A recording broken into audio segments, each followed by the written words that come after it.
Now, at least 95 people have been killed and nearly 160 injured after a large explosion rocked the Afghan capital, Kabul.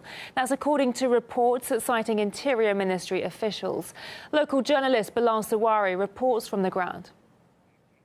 We understand at this stage that the attacker was in an ambulance. He had said he had a patient and that he was stopped at the second checkpoint by the police force. The attack took place right in the heart of Kabul. This is not very far from the Swedish embassy, from the European Union, from the Indonesian embassy, and from the High Peace Council, which is down the road. The attack shows this constant issue of security and intelligence breaches. The area where the attack took place is less than 100 meters from the office of the police chief of Kabul, less than 20 meters away from key Afghan intelligence facilities.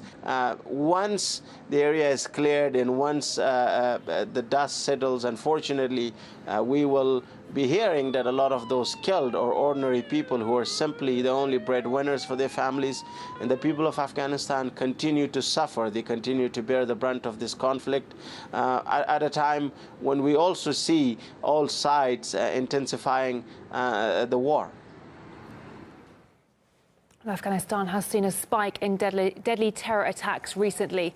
Earlier this week, ISIL militants attacked the office of the humanitarian group Save the Children in the city of Jalalabad.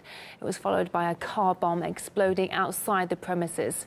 Up to 50 people were reportedly in the building at the time of the attack. Up to 6 people were killed and dozens more injured. Save the Children has since announced it's suspending its operations in Afghanistan. And last Saturday, Taliban militants carried out a siege attack on a luxury hotel in Kabul that left at least 22 dead. Political analyst Abdullah Hayward says the Afghan security forces lack a coherent strategy in the fight against numerous terror groups. The situation is getting from bad to worse.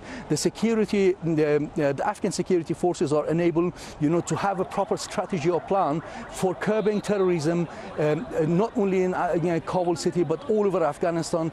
And now that we are heading towards the spring, in the next 2-3 months, probably insurgent attacks will increase in Afghanistan, and we might end up losing quite a few provinces to the hands of Taliban. The international community headed by the U.S.